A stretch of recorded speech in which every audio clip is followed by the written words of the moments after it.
Welcome to the founding conference of the Revolutionary Communist International.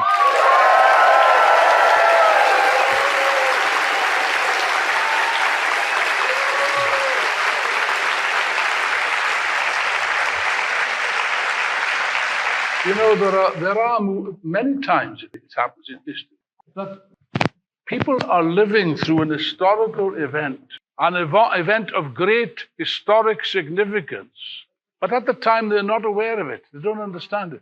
Now, I am not a person that is prone to exaggerate, if anything, the contrary. But I don't believe that I am exaggerating when I say that this meeting will be an historic meeting, which is destined to take some very, very important decisions, which will have eventually a decisive bearing on the actual results of the class struggle in the long run. Now, the subject of my speech this morning is to present the manifesto, which I believe you've all read. But, you know, I think that this is a text which speaks for itself. It does not require any further elaboration. But I'd just like to say, Rob mentioned it in his opening remarks, that, of course, we always think of that great founding communist manifesto, written by two young men, actually, quite young men. They were very young, Marx and Engels, wrote this marvelous document in 1847, actually. But that was an historic event. That was an epoch-changing event. Although at the time, the actual numbers of people that supported those, they were organized in that organization, was extremely small, minuscule, as a matter of fact. And no doubt the writing of this document, which has probably reached very few people at the time, did not have any, in the short run, didn't seem to have any fundamental effect. But here we see the most important thing, the most powerful thing in the world. It's not armies or navies or air forces. It is the power of ideas, great ideas. And no idea is more powerful than an idea whose time has come. And you know the most extraordinary thing about the original Communist Manifesto? If you think of it, it is truly amazing. You know, that sometimes I hear people saying, not usually our own comrades, they're too sensible, but some people say, yeah, well, it's all very well, these old ideas, but don't we need new ideas? Well, I'll tell you something. I have studied the works of Marxism all my life. That's a long time now. I've also made it my business to study the so-called alternatives and the so-called criticisms of Marx.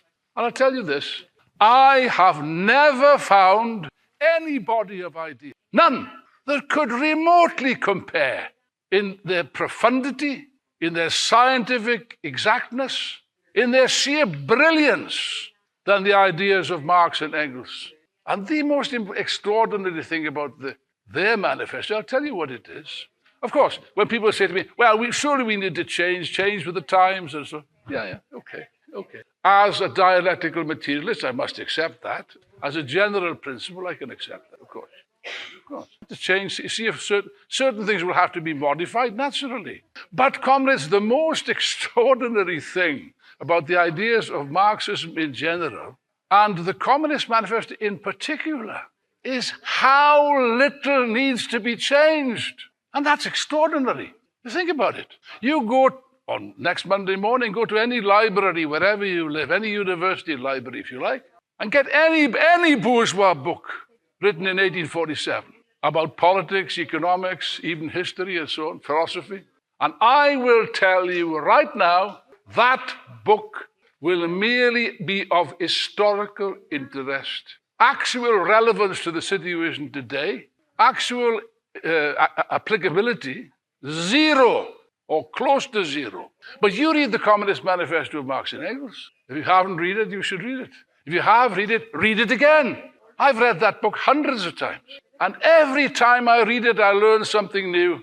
And what strikes you is this. This book, written in 1847, is not a description of the world of 1847 or 1848. It's not at all. It's a book about today. It's the most modern book that you can read. It accurately expresses the nature of the capitalist system. And although it was written, let's remember, it was written at the time when capitalism was still advancing, was still developing the productive forces. And in a sense, although, as Marx says in Capital, he says, capitalism was born with dripping blood from every pore in its system. That's a fact. That's a fact. Yes. Oh, yes. You look at the whole of human history. There have been many blood-soaked civilizations in the past.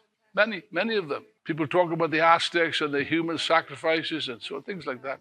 But there's been no more terrible system, terrible crime against humanity, no worse destruction on a massive scale, no more genocide, no greater slaughter of the innocents, little children and so on, in the factories and in wars, countless wars. The Second World War, they're celebrating the anniversary of D-Day now, which is an insult to those brave men and women that died on the beaches in Normandy. It's an insult to their memory. These gangsters, this, what's his name from America? Biden, that Genocide Joe, has the audacity to come and talk about the sacrifice of these young lives. Okay. And all of these gangsters line up. Their hands are dyed red with blood. We will deal with their criminal activities in Ukraine, not just in Gaza, but in Ukraine also, and in Iraq, and in Afghanistan, and everywhere, and in Vietnam. You name it. These gangsters, these murderers, have the audacity to stand up and weep crocodile tears about the poor guys who perished on the beaches of Normandy. And by the way, reading these disgusting speeches, that's not a celebration of Normandy. The purpose is the opposite. It's not in favor of peace. It's beating the war drums to drum people up for militarization and more wars. And that, my friends, in the modern epoch, is playing with fire. These warmongers, the struggle against militarization and war is one of the main features of our new epoch and one of our main tasks of this international. But I've come somewhat off what I was going to say. That the capitalist system it was the most bloodiest system. And yet, in spite of that, you cannot and you must not, if you're serious about analyzing history, not from a sentimental, stupid point of view, but from a scientific point of view, you must understand that despite all these horrors and bloodshed and oppression, the capitalist system nevertheless played an historically progressive role in the only sense that phrase could be understood, because it developed the means of production for a whole period. That's to say, agriculture, industry, science and technique and technology, all those things were developed, of course. Of course, at the cost of the blood, sweat and tears of the masses, that's true. But unconsciously, they were not conscious of it, by their greed for profit and surplus value, they were developing the means of production. And therefore, unconsciously, it wasn't their intention, they were establishing the material basis for a higher society, which is called communism. And that's the whole point. That's why we are entitled to call for the struggle for communism now, because that demand is not only possible, in the past it was not possible. The material basis was absent. Now the material basis is present, with the miracles of science and technology and medicine and everything else. This is not utopian, it's a reality. We already have in our hands all the objective possibilities for creating communism. Yes, we have. We have. It is not just possible, it is an absolute necessity, an objective necessity that flows from objective conditions. And that's the first point that I wish to make. Why do we choose to launch a new communist international? Why have we taken this step? Undoubtedly, it's a very ambitious step, no doubt about it. And some communists would think, well, why? Why now, for example? Why now? Isn't this a bit of a sudden decision? That we've taken a sudden decision. It might seem to be sudden. It wasn't really sudden, actually. Wasn't it arbitrary? Maybe we could have done this 10 years ago, 20 years ago, perhaps. Not at all, comrades. I hope to demonstrate to you in my short time at my disposal, whatever the rationale behind this important decision, whatever the reasons for it, there is absolutely not a gram of arbitrariness involved. It's not an arbitrary decision at all. It's a decision which flows naturally, inevitably from the existing conditions, as I hope to demonstrate. And of course, let's start by emphasizing the point. We make no apologies for basing ourselves solidly for the old ideas of Marx and Engels. You know, you don't actually have to reinvent the wheel, you know. It's not really necessary, I think, you know. You don't have to reinvent the wheel. And we certainly don't need to reinvent the fundamental ideas of Marx, Engels, Lenin, and Trotsky. That's what we base ourselves on. That's a fact. That's a fact. But see, now the capitalist system, it's not like 1847 at all, has decisively entered into a phase of senile decay. And there are reasons for this. There are reasons for this. Let's always bear in mind that there are two fundamental obstacles which prevent the development of the productive, and therefore obstacles in the way of human development, the development of civilization, if you like. First, private property of the means of production. Number one, the so-called free market economy. That's the first obstacle which prevents the development of the productive. Secondly, that antiquated thing called the nation state. The national state or the national market, I don't care what you call it. It makes no difference, actually. No difference at all. Because the markets, even of the biggest country like the USA, it's too narrow to contain the colossal productive potential that exists. So, you know, the question that sometimes people ask me, what is the reason for capitalist crisis? And I would answer, that's the wrong question. The question you ought to ask me is, why isn't the capitalist system always in crisis? Because it's not always in crisis. It's not always in crisis. By the way, there was some development of production even in the 1930s, as a matter of fact. And you have the boom and slump cycle and so on. The boom and slump cycle. Are there some mechanisms whereby capitalism can avoid crisis or ameliorate crisis? I answer yes. Yes, there are. The mechanisms are well known. They're not secret. First of all, Keynes explained a long time ago, you can avoid a slump, a crisis of overproduction, by the government steps in and spends a lot of money. Wonderful. You know, I think there are quite a few students present, young. And you know, when I was a student, I learned one thing. The most pleasant thing in life is to spend other people's money. Yes, it's one of credit, you know, credit. Borrow money. Credit cards, you know. It's wonderful until it's terrible. It's one tiny little problem with Keynes's argument, tiny little problem. Sooner or later, this money must be paid back. And now this is the problem. We'll come to that in a moment. In the last 10 years or more, last 15 years, say, since the crisis of 2008, and by the way, I remind you that before this time, all the bourgeois economists, these clever people in the universities with long letters after their names, writing books as well, what did they say about the state, about the government? The state must not intervene in the economy, must not intervene in the market. Remember that? Do you? I do. Okay. No, the market must be left on its own. On its own, the free market will eventually decide. Yeah, fine. On paper, fine. What happened in 2008 when the banks were collapsing everywhere? Did they turn around and say, all right, the market will decide, carry on, the market will decide? No. They came running to the government with their hands out. Save us. And the government obligingly did save them. They did save them. It was Bush at the time, George Bush. American comments will excuse my American accent. I'll get into terrible trouble now. How much you want, boys? How much you want? $1 billion? Take $1 billion. 10 billion? Take 10 billion. Yeah. Open checkbook. Take as much. And they did. They took, and they built up a huge mountain of debt. A huge mountain of debt.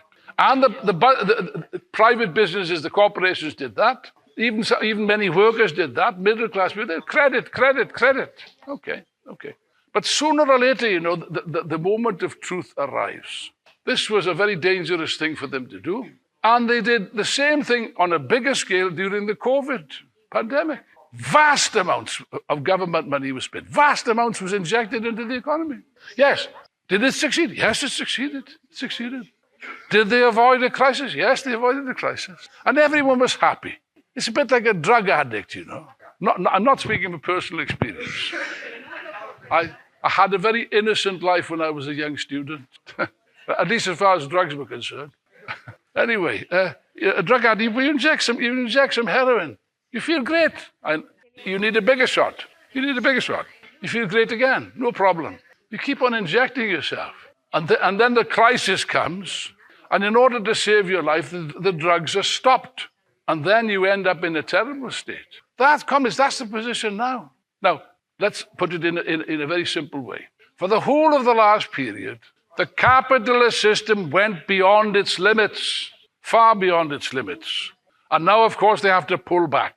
So, everything goes into reverse, and you begin to enter into a downward spiral. All those factors that pushed the economy up are now being pushing the economy down. Huge debts on the one hand. I got the figures here somewhere. I'll deal with the figures in a moment.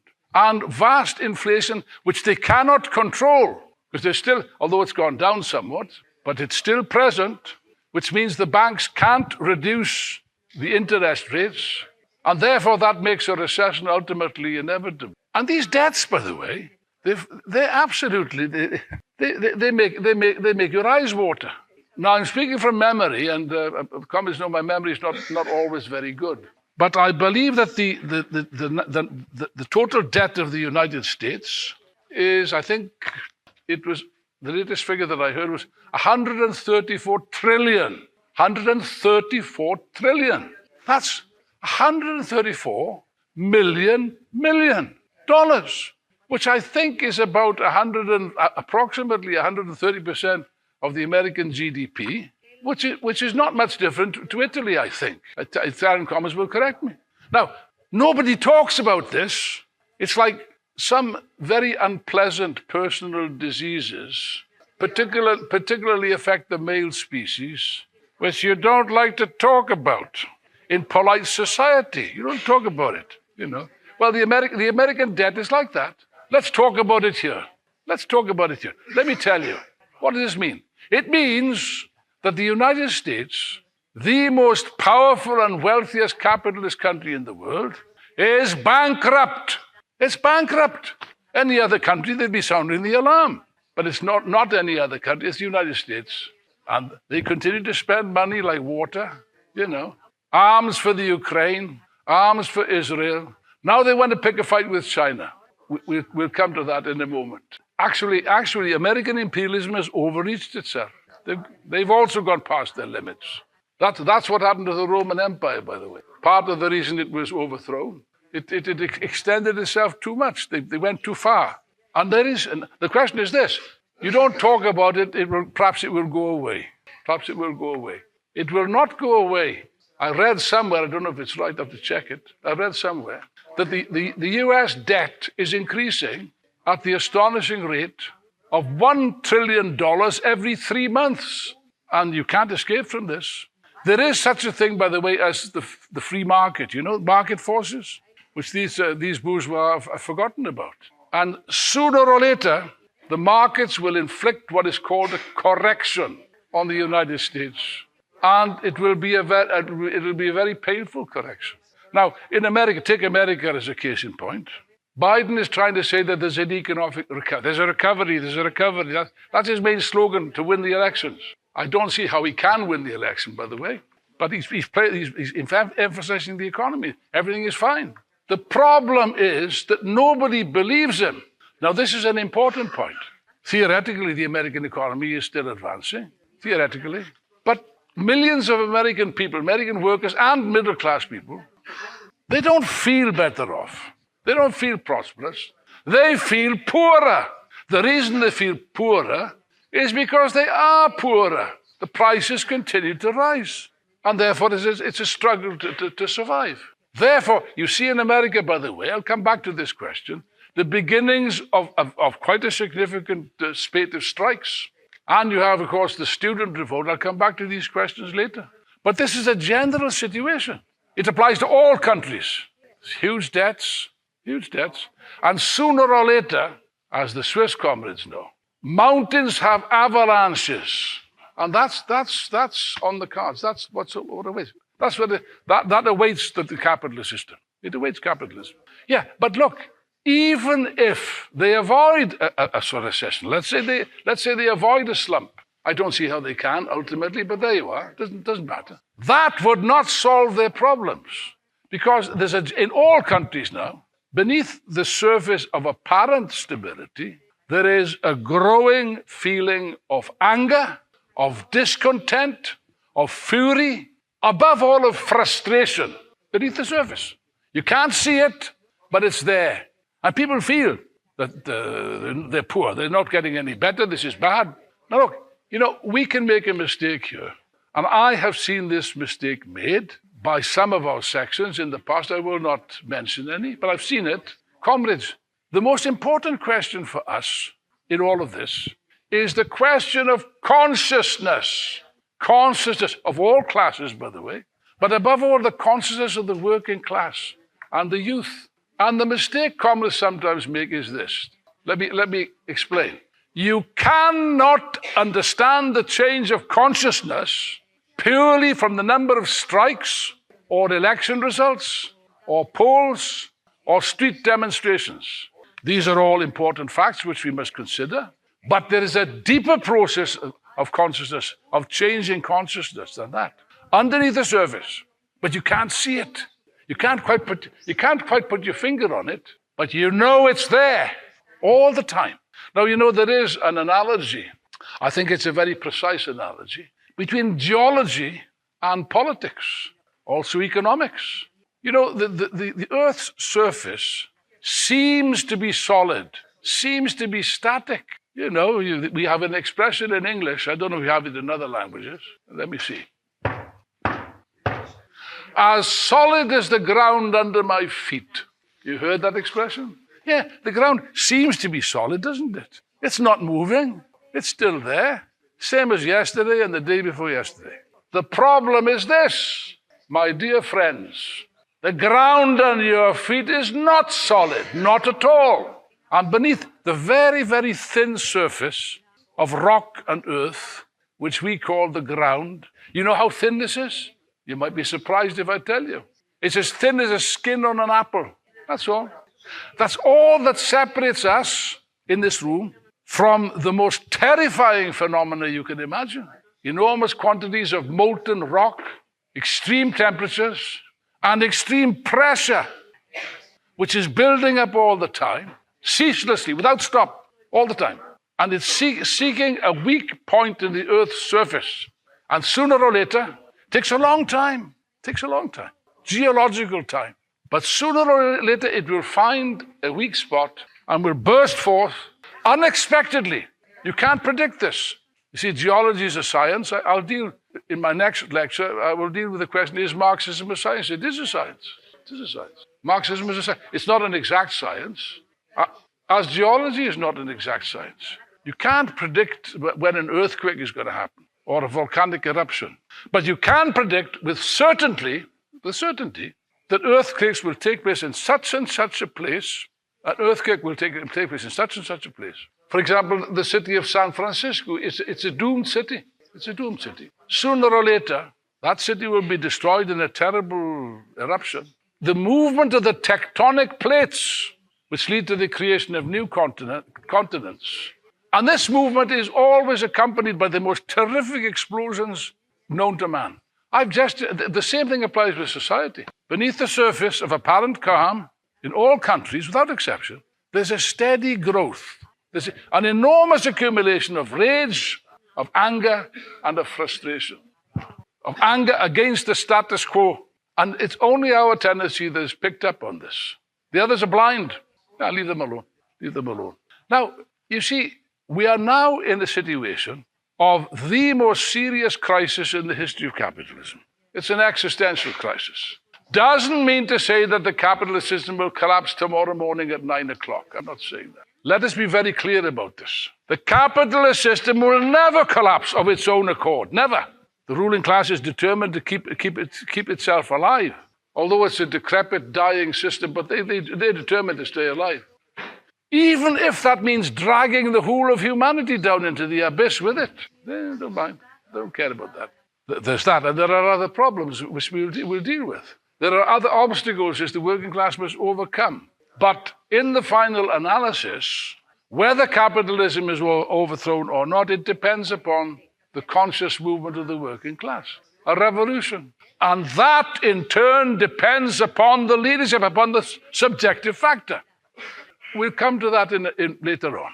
But if one looks at the present quality of leadership of the bourgeoisie internationally, it is quite astonishing. You know, I mean, take Britain, for example. You might say, no, you take Britain. There we are. It's just a matter of opinion, that's all.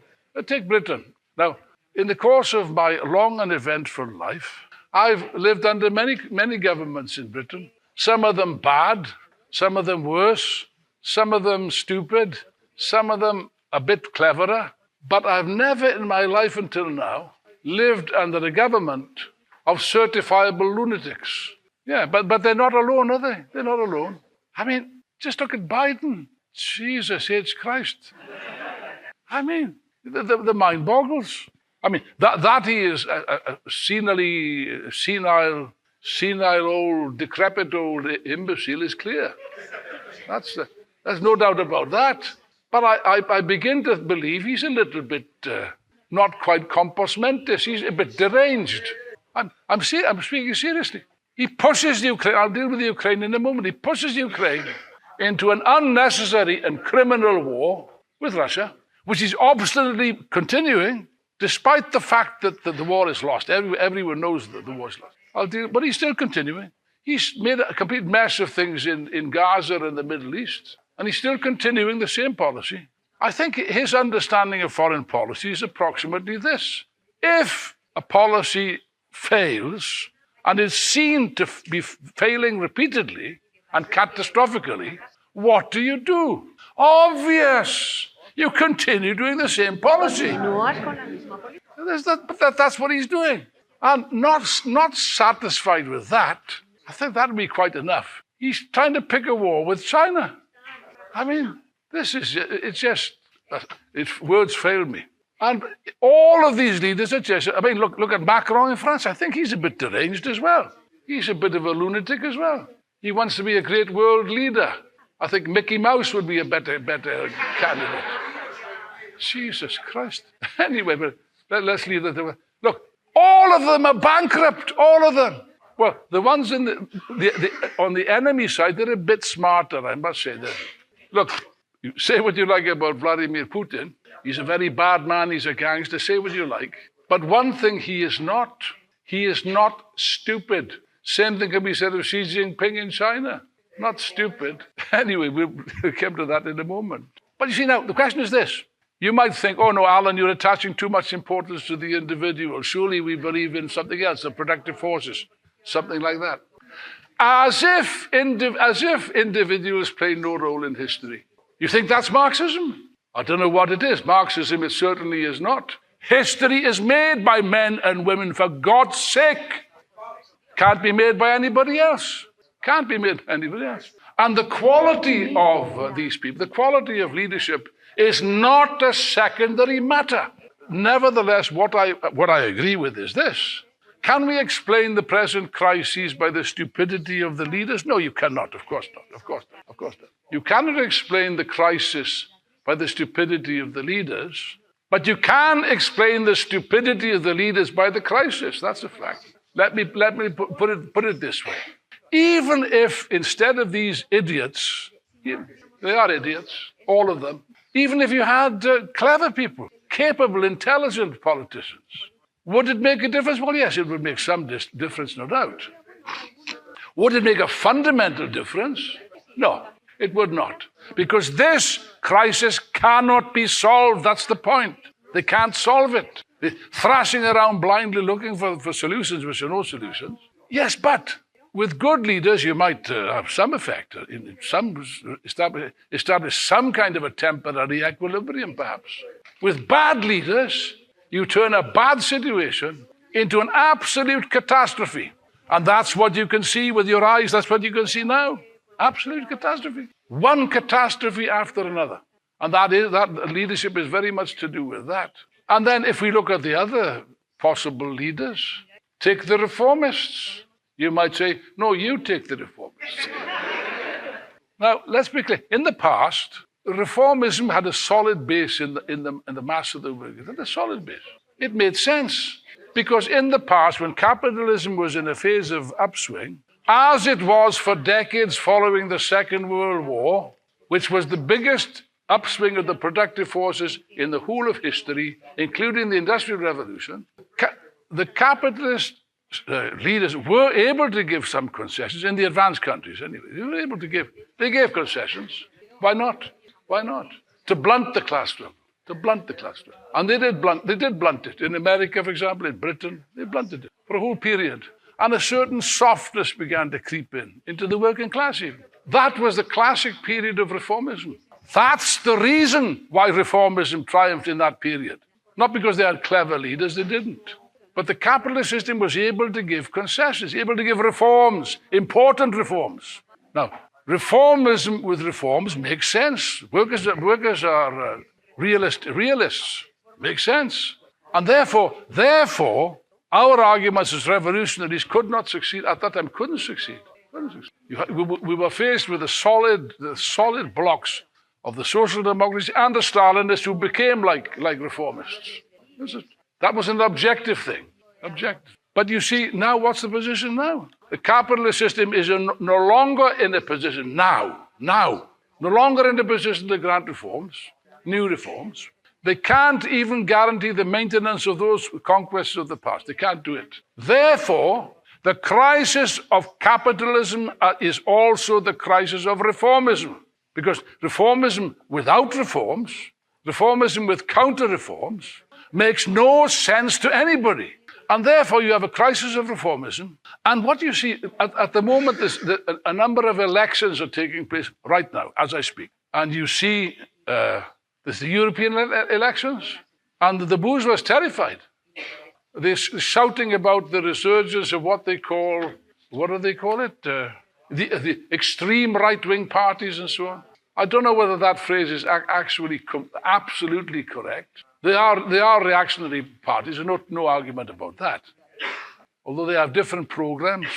Like, for example, in Britain, they stand for, Farage. He aims to be the leader of the Tory party now, Farage. He stands for free market economics and so on.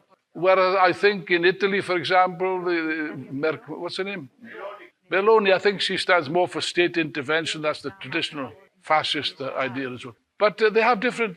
But anyway, the threat that they pose is further instability.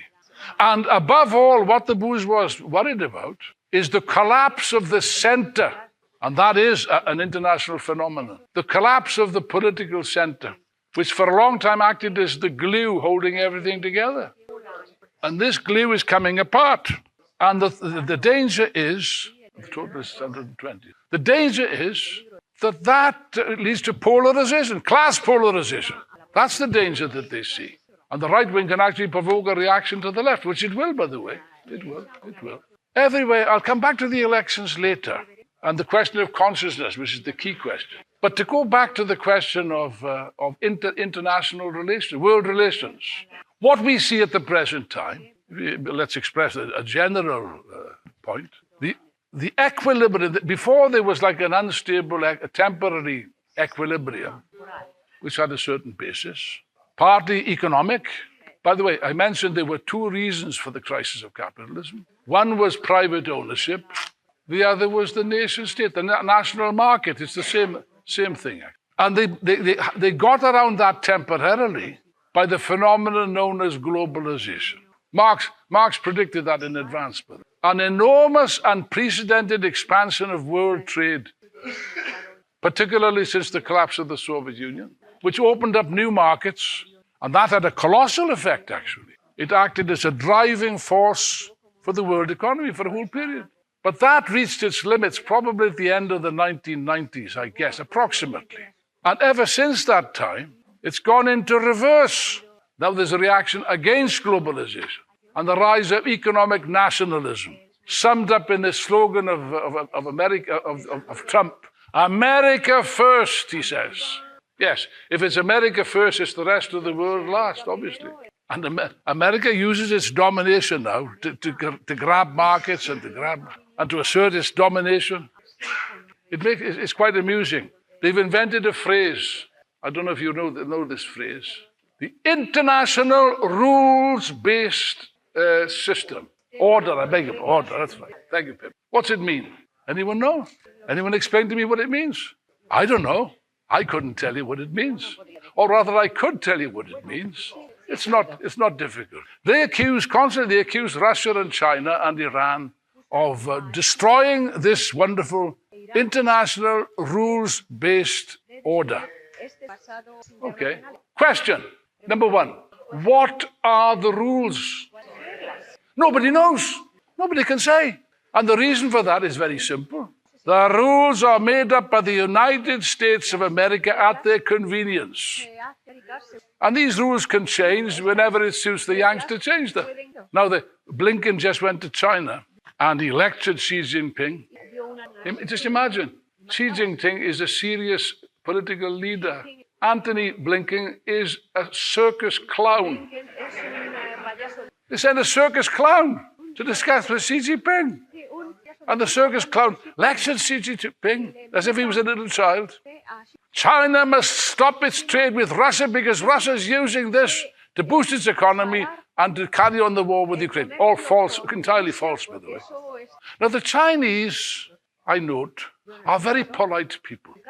And they don't normally lose their temper or raise their voice or start shouting. The Americans spend most of their time banging the table and shouting at the rest of the world. I think the American Marines used to have a slogan, didn't they, John? What was it? Speak softly and carry a big stick. Quite an intelligent slogan, that. Quite clever. But now, I don't know whether they got a big stick or not. I think the stick is shrinking all the time. But they spend the time shouting and bawling and insulting people, you know, like Joe Biden. The man is obsessed with Putin. It's a personal thing. It's like I think he's seen too many of these cowboy films. John Wayne, he thinks he's John Wayne in a cowboy film. Shouting and bawling. You know, the problem is Putin. The problem is Putin. Sum total of his knowledge. So they tried it with Xi Jinping. And Xi Jinping responded politely, in polite language. My knowledge of Chinese is not that great, but I think, as far as I understand it in my translation into Welsh, is the message he sent back to Washington with Blinken was, go and fuck yourself.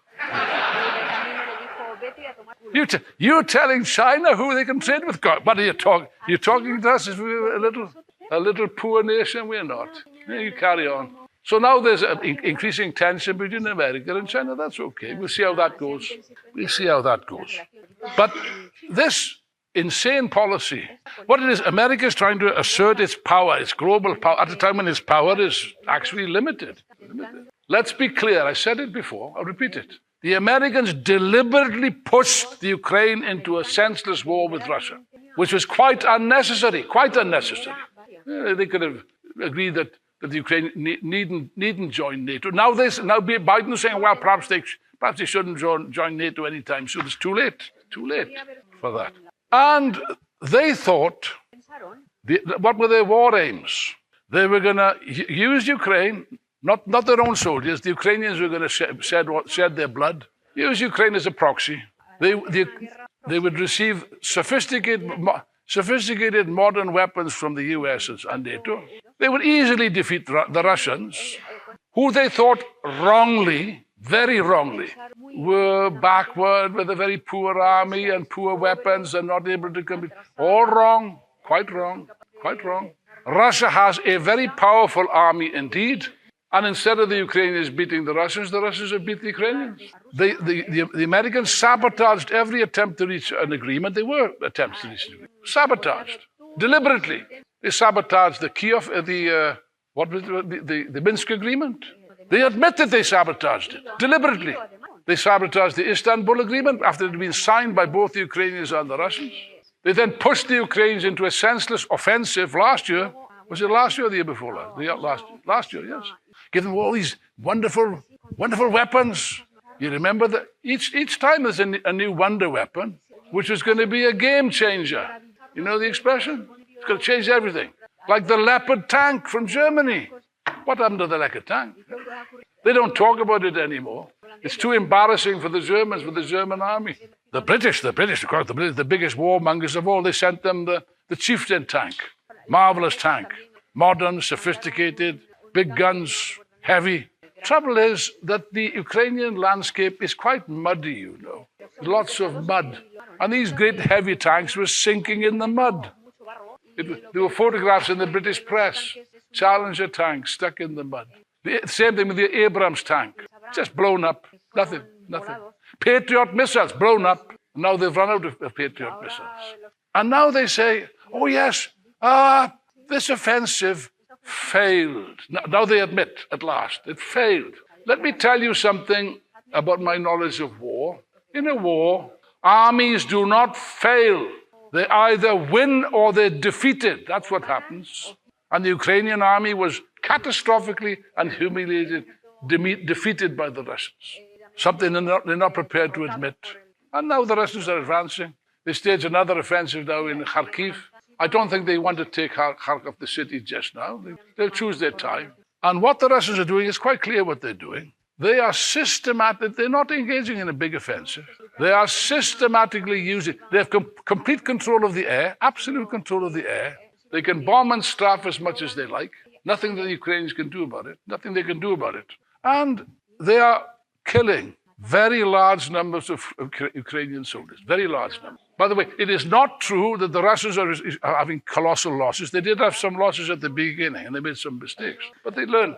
The Russian losses now are relatively small, and most of the losses on the Ukrainians are inflicted by bombs, missiles, and artillery strikes. The figures of Ukrainian losses are horrific.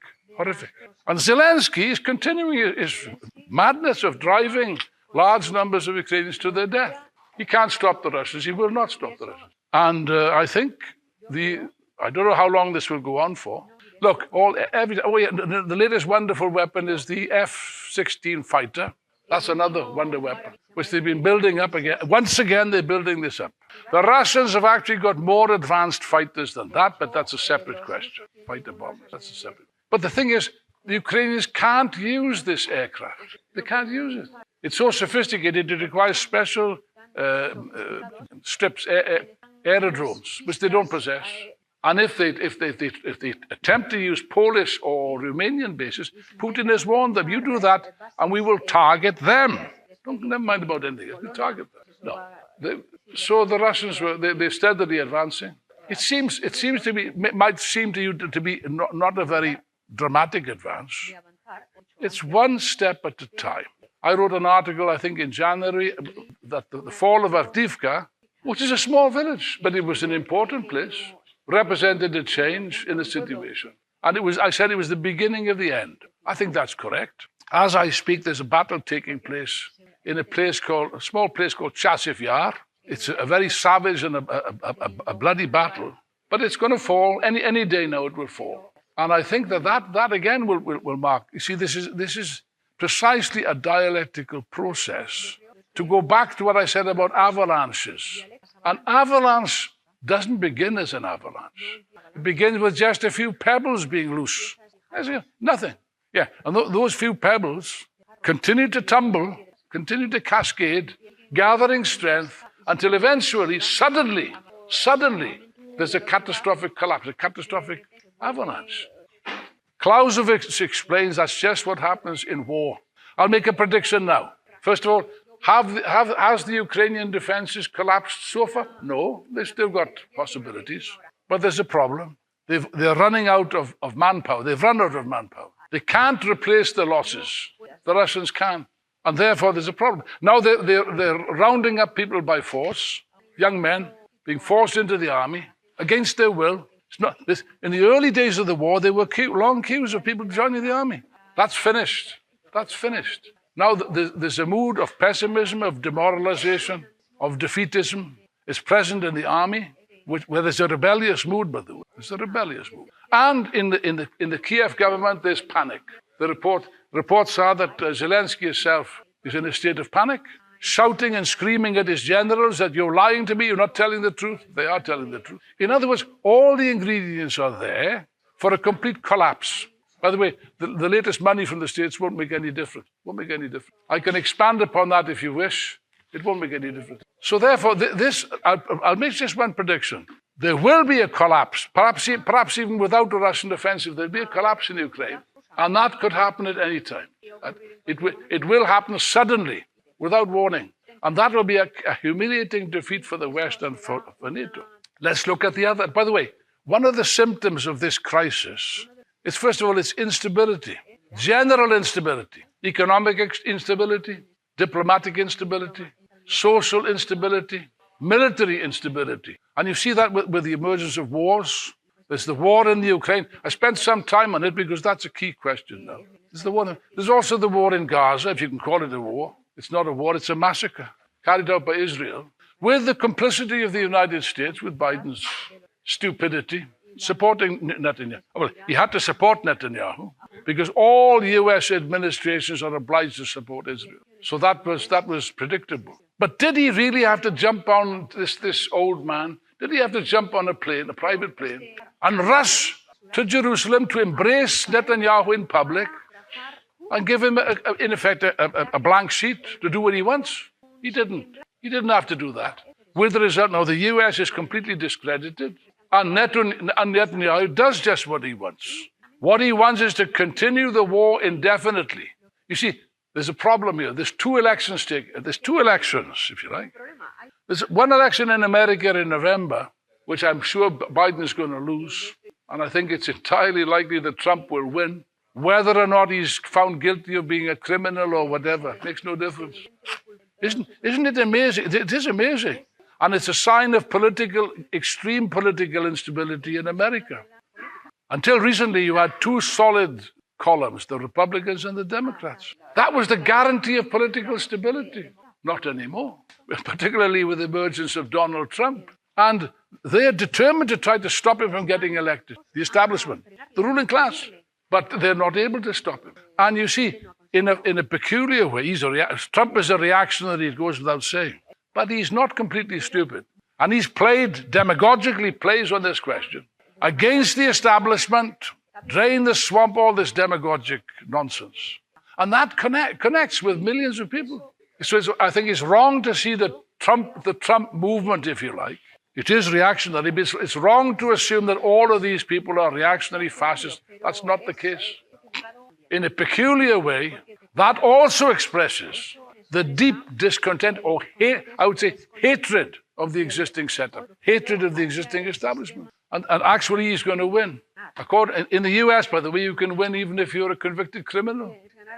I mean, after all, if you look at all the US presidents in the past, most of them, weren't they all criminals? Most of them were, I think, Didn't do them any harm, So he's on. So Biden is afraid he's going to lose the election. And this war in Gaza now has really hurt his chances. I'll deal with the student movement in the States in a moment, because that's a key question for us. But therefore, he's losing support in those areas of Muslim, high percentage of Muslim people and young people. He's lost the vote. Many of them say, we're not going to vote Democrat, we're not going to vote for Biden. Some of them even say, we'll vote for Trump, anything except Biden. So he's desperate that the war should stop. He's trying to work out all kinds of so-called compromises, which will not work. They haven't worked. They won't work. And the reason they won't work is because Netanyahu will not accept it. I don't think he's a prisoner to his right wing and nonsense like that. That's not the case. He's not. He's pursuing his own interests. He's pursuing his own interests. Because the moment that war finishes, he's finished. He's deeply unpopular. So his political future's finished. And also a little problem, he'd probably end up in jail for corruption. So as far as he's concerned, he doesn't care how many people get killed. He continues. He continues. This slaughter, this terrible, it is, if it's not genocide, it's something close to it. You see, and by the way, what this shows is the limits of American power. The Americans are desperately trying to put pressure to stop this war because it doesn't suit them. And they can't control their own puppet. So therefore, this appalling slaughter will continue for the time being. Netanyahu says, until Hamas is completely destroyed. Hamas will not be completely destroyed. It's beyond his capabilities to do that. So these horrors will continue. Yeah. Now, we all know about the horrors of war. We don't need lectures of pacifists to know that war is a terrible thing, that it means terrible suffering for millions of people. We know this. But that's not all that war does. All history shows us that war can produce revolution. War can produce revolution. It usually does, one way or the other, sooner or later. That's what happened in 1917, isn't it? Oh, yes. Or 1918 in Germany and Austria and so on. Yeah, it's implicit. Now, look at the position in the Middle East. Those reactionary Arab regimes, like Jordan and so on, that always supported the United States. The Jordans were very stupid to support the Israelis against the Iranian missiles. That was a bad mistake. But the masses in these countries are enraged. They're furious, naturally. They see the daily slaughter of men, women, and children on the television screens. And that affects them very deeply. And therefore, they're on the move. They're on the streets. They're demonstrating and so on. They're very angry demonstrations. And if this slaughter continues, it is entirely possible that one or more of these regimes is going to be overthrown. That's one element which must be worrying the strategists of capital. But more worrying still is the effect that this war has had in the United States, as shown by this marvelous movement of the students, which is very similar. I remember the Vietnam War very, very well. It's very similar to the effects of the Vietnam War. Huge movement.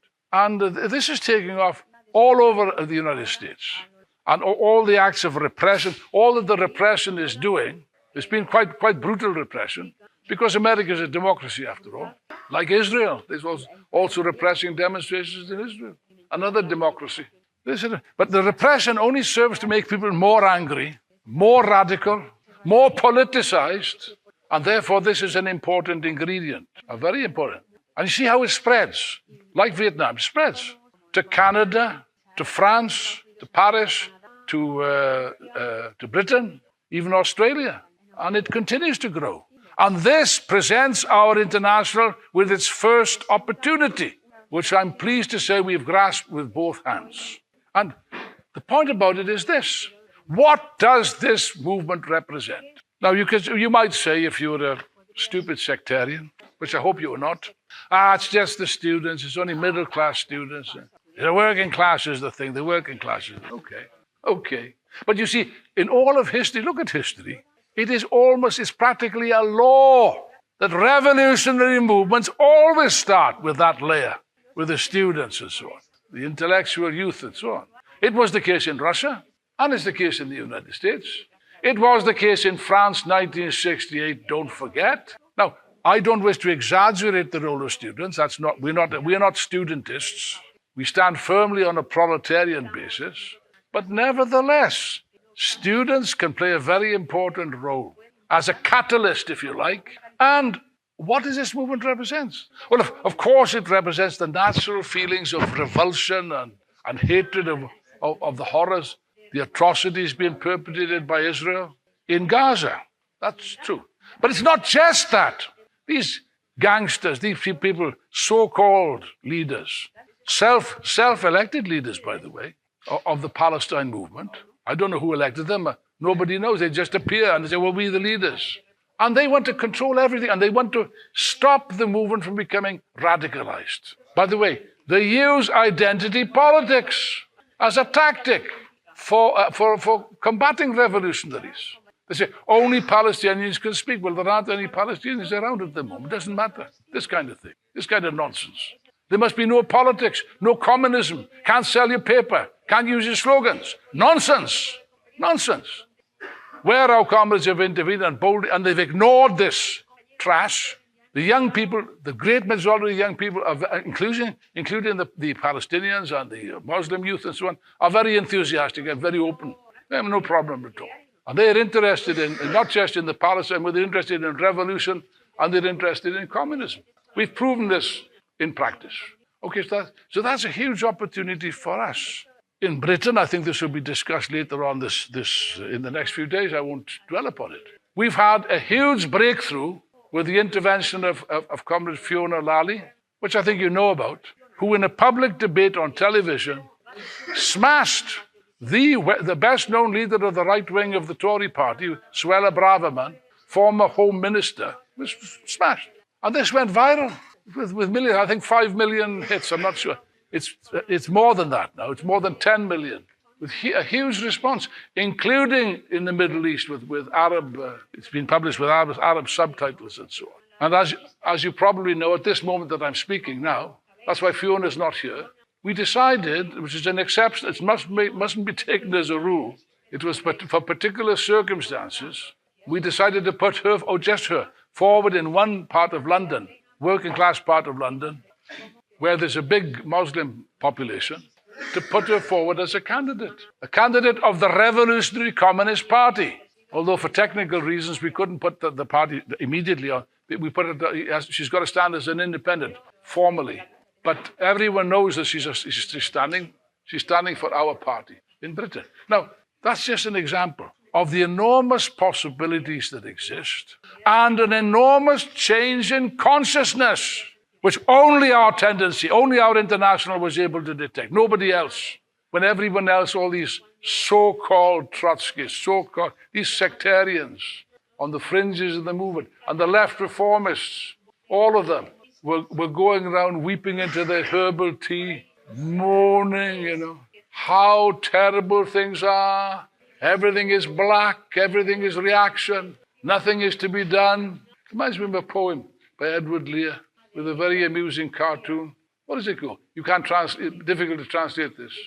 There was an old man of Cape Horn, Cabo of the Cuerno. There was an old man of Cape Horn who wished that he'd never been born.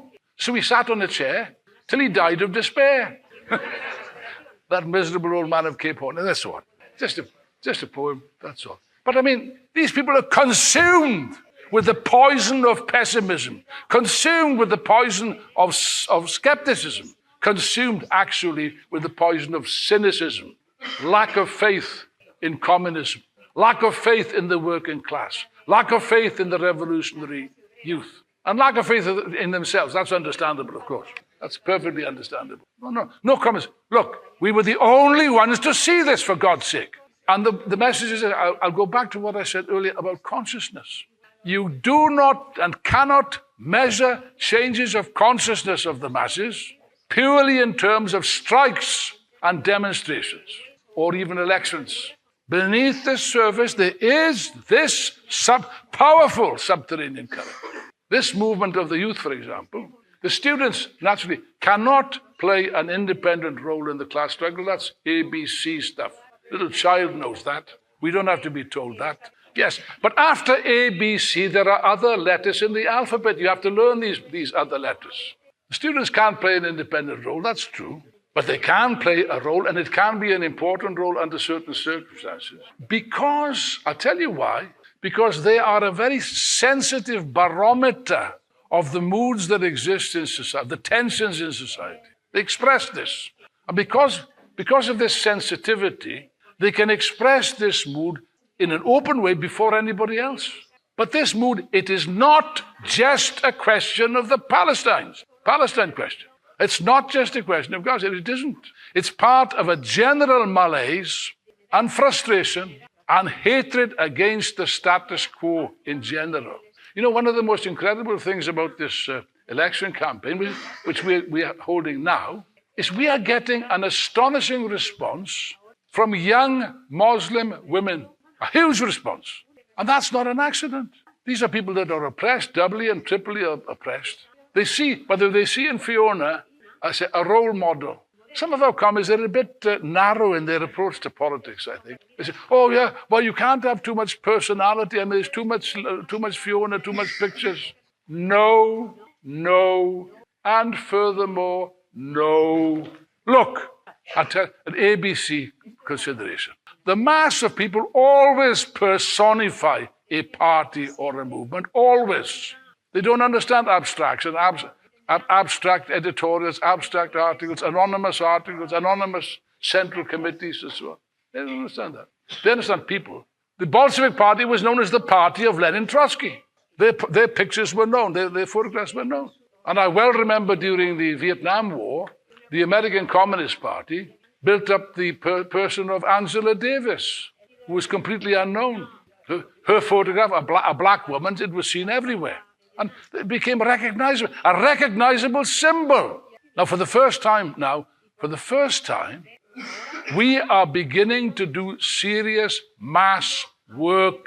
This means a dialogue with the masses, not the narrow layer of activists that we're used to dealing with, but ordinary people who've never read any of our material, don't know us, don't know our ideas, and they have to be convinced. But for the first time that I can remember, there's a very broad audience of people that want to be convinced. And that's the most important point for us. That brings us back to the manifesto, and it brings us back to the purpose of this meeting.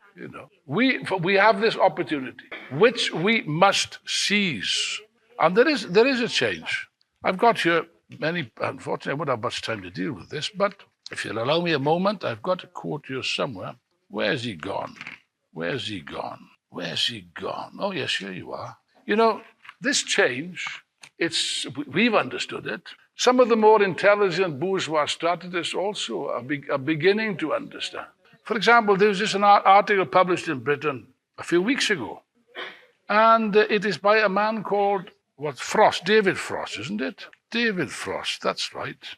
Now, where are we? I've lost my bloody page, as usual. Rob, you pinched my page. What have you done? Never mind. Let's have a look. Where are we?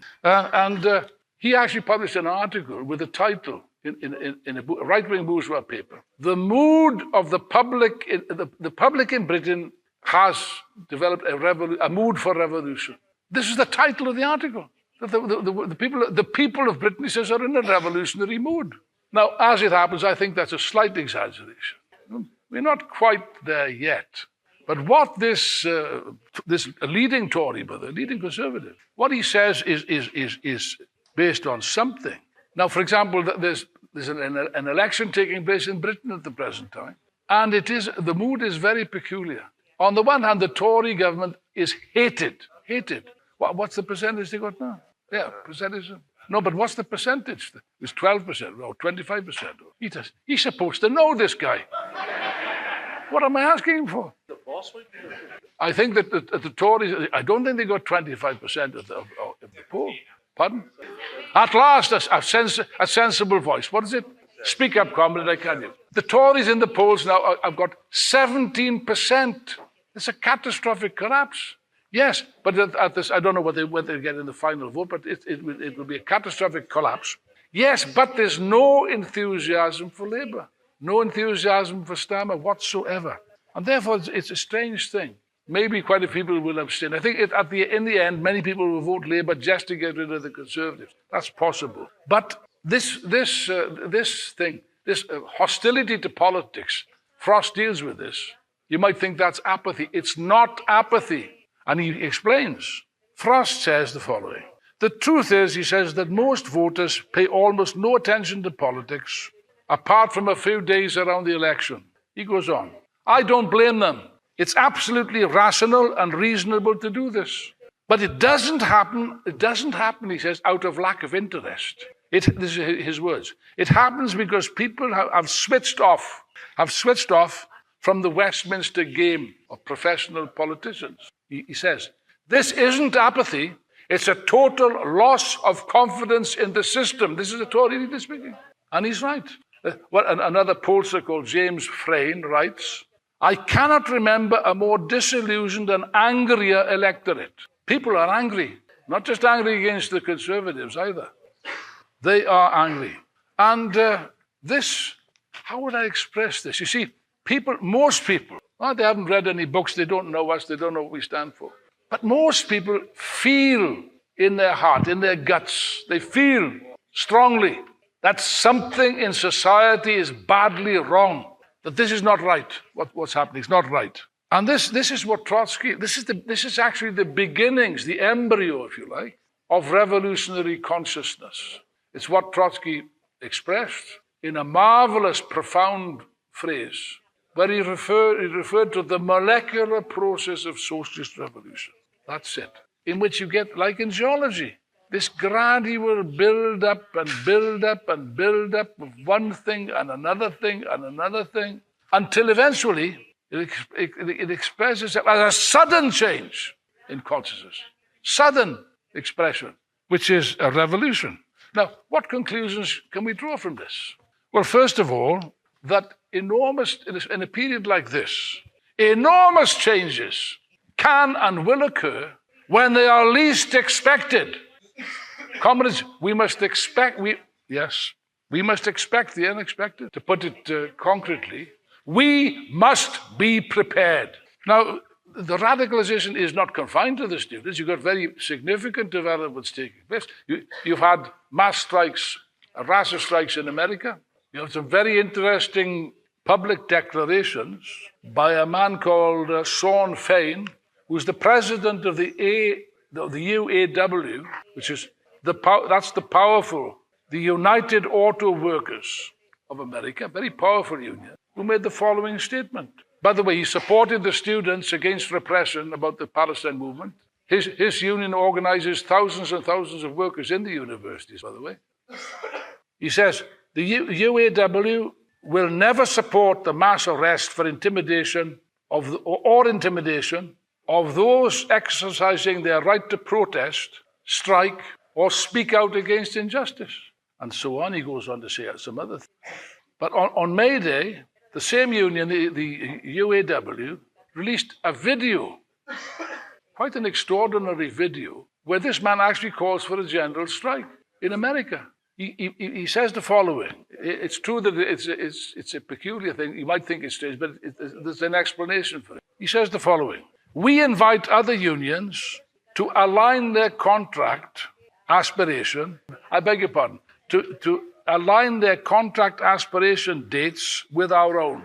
The state American unions, they've got like contract dates which expire at a certain time. And he's calling on all unions to unite their contracts with his union, which would come together on the 1st of May 2028. But that's because that's when the contracts expire. But he says the following, I quote the actual words. We want a general strike. We want everyone walking out, just like they do in other countries. Together we can begin to flex our collective muscle. Now, to be clear about it, this man is not a Marxist and he's very confused and he makes contradictory declarations. It's true. All that's true. But I can't remember the last time when a leader of a major American union made a statement like that. Can't remember. And that must surely represent something in the working class. The beginnings of something big in the United States. Therefore, I'm saying this movement is not just about Palestine. That's wrong. And our duty is to expand it to general demands for a revolutionary change of society. Now, you see, you have this colossal possibility. Of course, it's not uniform. Different layers of the class draw different conclusions at different times. And of course, at this stage, the most advanced layers is the youth. That's why we must base ourselves on the youth. Lenin said, he who has the youth has the future. Some people say, oh no, the working class, the unions and so on. The Labour Party, the unions. Comrades, my first observation is, the working class is not the unions, nor is it the Labour Party. And I'll be clear. Let's be clear about it. We do not write off either the unions or the Labour Party. We don't do that. We don't make that sectarian mistake. And we will continue to work in these organizations and we'll continue to put demands on them, as we always have done. That's what Lenin advocated very clearly. You know, one time when Ted Grant, our leader and teacher and founder of this organization, towards the end of his life, he said to me, Alan, he said, I don't know why Lenin wrote so many books, because nowadays nobody reads them. And if they do read them, they don't understand a single word of it. I think that's quite fair, by the way. You see a general bankruptcy of this, and this is the point. You have all these possibilities And who's giving it an expression? Sometimes people talk about the mass organizations and the mass organizations. Well, okay. Don't worry, comrades. We are not going to forget about the mass organizations. We'll pay them due attention. But as Ted used to say, every vegetable has its season, okay? And if you ask me, what about now at this moment in time, in Britain, for example, the average trade union branch meeting, is that really a reflection of the mood of the working class? Well, I will leave it to our trades union comrades to answer that question. But in general, what I will say is this, and I insist on this, at this moment in time, this powerful mood, this mood that exists in society, that the Tories have seen, that Dave Frost has seen, finds no expression in the mass organizations. Zero. By the way, that's not something that we predicted years ago. We always assumed that the masses would turn in the first place to the mass organizations and there would be the emergence of a left wing. Well, that can still happen. It happened in Britain unexpectedly with Corbyn, with Jeremy Corbyn, for a short time. And Jeremy and Corbyn could have changed the whole situation. He had it in his hand, in his power to do that. Hundreds of thousands of people were joining the Labour Party looking for a left alternative. What's the problem? The problem is one of leadership. The problem is one of the subjective factor. And Jeremy Corbyn, like all the left reformists, like the other guy, Bernie Sanders in the States, the same story, he had a possibility to set up a third party. But all these left reformists, in the last analysis, are not capable of conducting the struggle with the right wing to the end. That's the problem. They're afraid. They're afraid of the sound of their own, afraid of their own shadow. And they run away from a fight. That's the truth of the matter. Arguing that for the sake of unity, we mustn't have splits, we mustn't divide the movement, and nonsense of this sort. Instead of telling the truth, that the right-wing reformers have no place in this movement because they're agents of the capitalist class. And they should be driven out, expelled and driven out with sticks and stones. No arguments. They didn't do that. They preached sweetness and light and all the rest of it. We must all love each other. And therefore, they handed the power in the Labour Party over to Starmer and the right wing, which was a crime. And of course, Starmer thanked them adequately for their betrayal, for their seller. That's what it was. It was a betrayal. He thanked them by kicking them out, all of them, and staging a vicious purge against the left wing as a conscious and deliberate representative of capital. He understood what needed to be done. Get rid of the left. Where's the left? The left did not understand. And that's the problem with left reformism. And by the way, when I refer to weakness, I'm not referring to this as a personal thing. Personal weakness, personal cowardice. No, nothing of the sort. This is not a personal question. It's not a psychological question. It's embedded deeply into the DNA of left reformism.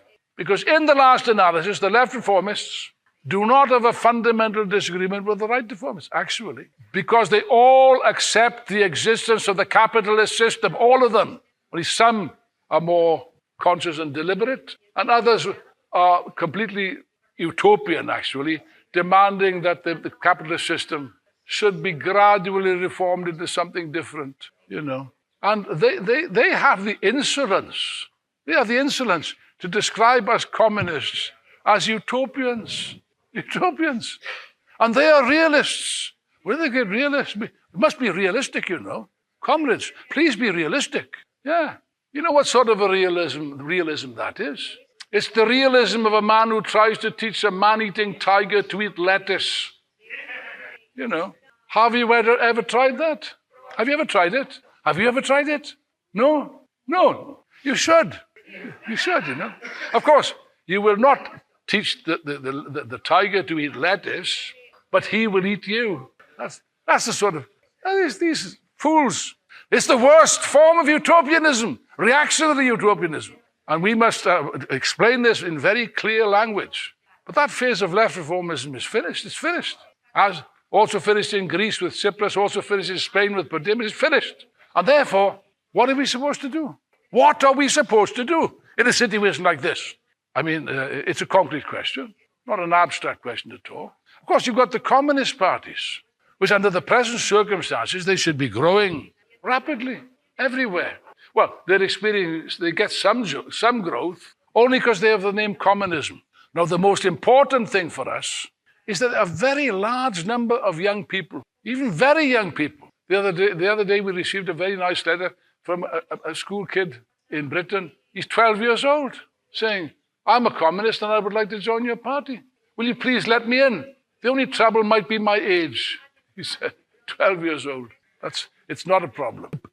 Poll after poll has showed, in country after country, in America, in Canada, in Britain, even Australia, that there is a sizable number of young people who now consider themselves to be communists. These have drawn conclusions, the correct conclusions from the situation. And they conclude that nothing is good enough except communism. Even socialism, even the word socialism is no good, it's not adequate. It smells of reformism and frankly of betrayal. No. These young people, they want communism. And therefore it should be an easy task for us, if we are bold, we show the necessary determination to recruit these people. By the way, we are talking about, according to these figures, these percentage figures, we're talking about millions of young people. And there is, by the way, there's a huge vacuum now on the left, a huge vacuum. The so-called communist parties, well, there's a problem with them, isn't it? It's a small difficulty, a small problem. They have nothing whatsoever to do with communism. They've abandoned They've abandoned any pretense at standing for communism in the sense that Lenin understood the word. They don't understand it. They're communists in name only. I'm not referring to the rank and file. Doubtless there are many honest workers and youth in their ranks that we must address ourselves to.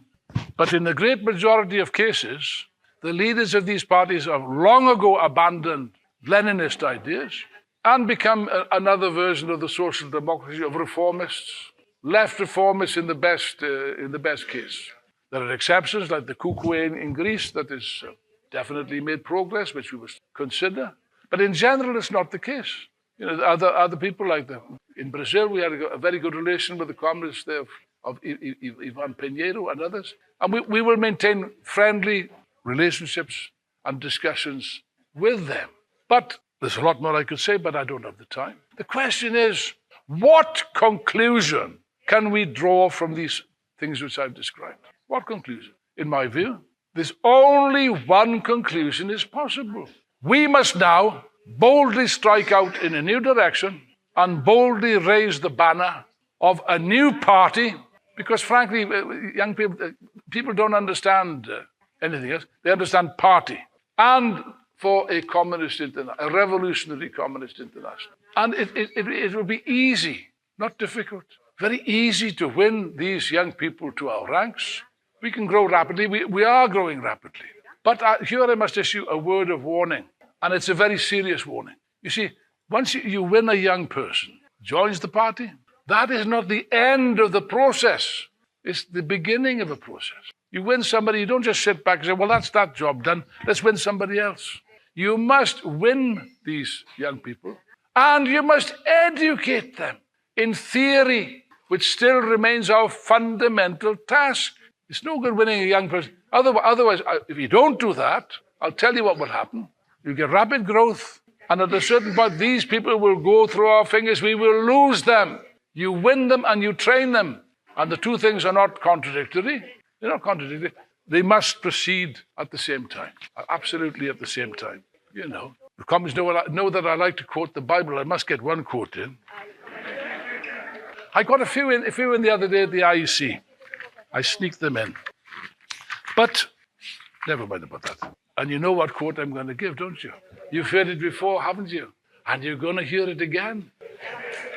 Because repetition is the mother of learning. Look around at the wretched state of all the sectarian idiots who pretend to be Trotskyists. It's just a lamentable spectacle. Like unto the man who builded his house upon the sand, and the wind came, and the rain, and it beat upon that house, and the house fell, and great was the fall of it. And great was the fall of it, says the Bible. And it goes on to say, we must be like the wise man who built his house upon the rock, and the wind came, and the rain, and it beat upon the house, and the house fell not. because it was built upon the rock.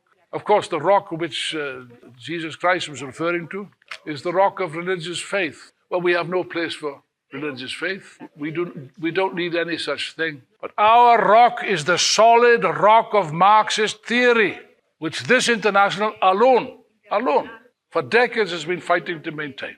That is what has guaranteed the success we've got at the moment. If we hadn't have educated a whole layer of cadres, we couldn't do the work we're doing now. And therefore, this important work must continue. It's an absolute priority. And there's no problem here. Comrades, I guarantee to you that among these young people that are looking for us, they're looking for us, yes, they're looking for this organization. As I speak, there's a thirst for theory. They want to learn, they want to know. And we have to provide these wonderful ideas which we possess, because that is our real strength. In fact, it's the only thing that entitles us to exist as an independent movement, the strength of these ideas.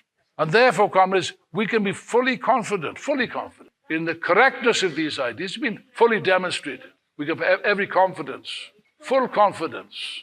Leave the pessimism to the circus clowns. Leave them alone. Let them drown in their own sea of misery. For our part, we have complete confidence.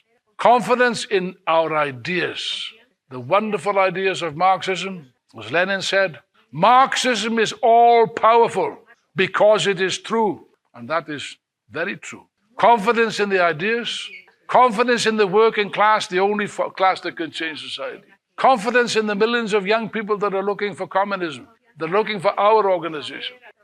And last but not least, confidence in ourselves, the only people that have maintained the banner of communism under difficult conditions, and the only people that can succeed in building the necessary organization nationally and internationally, which is the only ultimate guarantee of success in the struggle of the workers to change society. Comrades, long live Marxism, long live communism, long live the Revolutionary Communist International.